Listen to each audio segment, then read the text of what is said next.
So this is for Captain America, right? Captain Marvel. What's up, geeks? It's J-Law. My name is Nate. It's Kev. And welcome to our first ever episode of...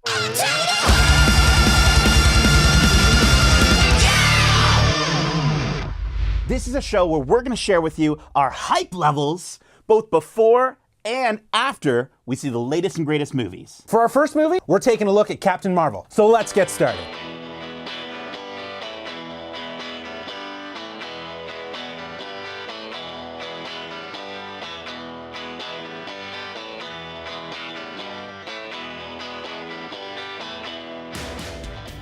So this is Marvel's first female-led superhero movie.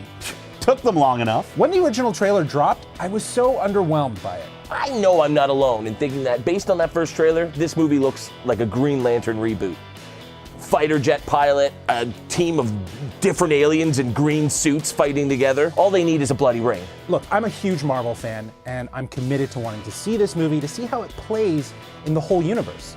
Because Marvel doesn't just release a movie for the sake of releasing a movie. It's playing a bigger role. I'm really interested to see what makes her appealing to a non-comic book reading audience. With so much backstory of an intergalactic war between multiple races in multiple times on multiple planets, I'm really interested to see just how much of that they capture in this origin story. With Endgame just around the corner and being introduced to a new hero, it'll be interesting to see how she takes part in that story. I think my biggest concern is that 10 years and 20 movies leading up to the whole Infinity War, and is this character gonna come in out of nowhere and just save the day? I guess they're gonna fill us in on where this character's been for the last 20 years as the world's been threatened by like 10 different alien foes. She better have a good excuse. I'm excited to see a young Nick Fury. I mean, are we gonna finally learn how he lost his eye? Being a 90s kid myself, I'm also hyped to see how many nostalgic references they can cram into this movie. I mean, are we gonna see gushers and fruit roll-ups everywhere? I haven't been thrilled with what Marvel's done to get me ready for this movie,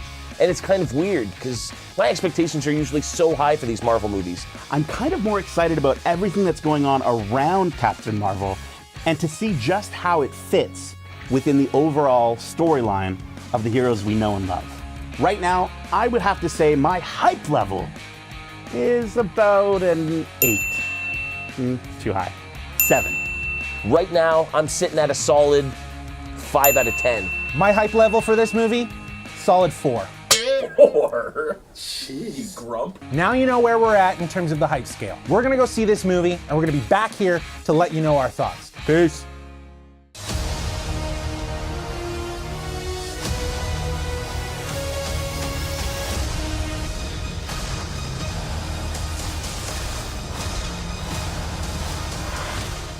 We just got back from seeing Captain Marvel and can't wait to share with you our thoughts on the movie. Be warned, there are spoilers. So if you haven't seen it yet, go watch it, come back, and see what we thought. You know, I've been a real bugger about this movie for a few months now, and so I'm ecstatic to say that I was dead wrong about what this movie was gonna be. My original concerns about it being a Green Lantern parody or ripoff, absolutely untrue. That's good news. Starting off with that touching tribute to Stan Lee at the beginning of the movie, it made me want to clap, but no one else in the theater did. I do love that he was reading a Mallrats script on the bus there. That was a cool little nod to the time period, sort of gives you an impression of where we are in the 90s.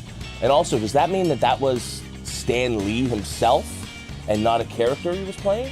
Right off the bat, this is a character that not many people really are familiar with. So there's a lot that needs to be set up for viewers to understand who this hero is and what her background is. I love how much they peppered in certain dialogue to help explain backstory or future plot points without using too much exposition. I think everything is sort of explained to us without spoon-feeding us in a really nice, fun way that made it a joy to sort of discover everything as we were going along. I'm a huge fan of meta-narratives. So the fact that as an audience, we were discovering her story as she was remembering it throughout the film was fantastic and so much more rewarding than if they had just shown it all during that first interrogation scene at the beginning of the movie. My hat goes off to Anna Boden and Ryan Fleck for really crafting a very thoughtful origin story that breaks the mold from the typical superhero origin story.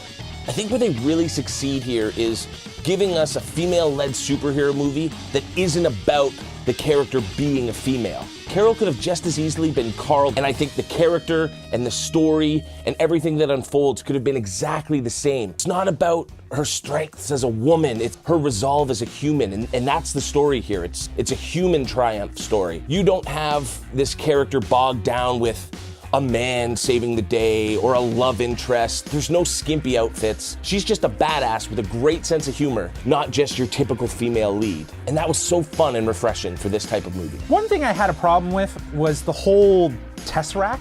As I recall, at the end of Captain America: First Avenger, Howard Stark found the Tesseract underwater. I think the general assumption was that once Howard found that Tesseract, that it then found its way into the hands of S.H.I.E.L.D., and they were able to study it and figure out what it was and where it came from. But it just was weird to see it in Mar-Vell's lab as a quintessential part to her Lightspeed engine.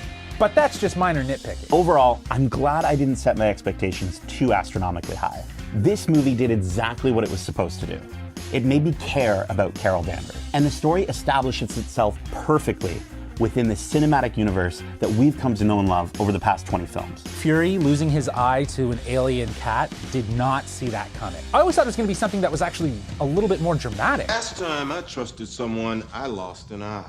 I guess that's how he trusted the hell out of that cat, and it just gouged out his eye. Aren't you the cutest little thing? This is really the first Marvel movie in years that I can't wait to watch again. Is crazy considering just how little interest I had going into the movie. I'm excited to see how she'll interact with the surviving Avengers, and I'm hyped to see how she'll take on Thanos in Endgame. I was at a 5 on the hype scale, but leaving that theater, I'm giving this movie a 9 out of 10. It blew away my expectations. Going into this movie, my hype level was at a 7, but it took my hype higher, faster, further, and it took it all the way up to an 8.5. An amazing story, an amazing performance by Brie Larson, an amazing cast dynamic between everyone. This movie took my 4 all the way up to a 9 on the hype scale. All three of us agree. Captain Marvel, live.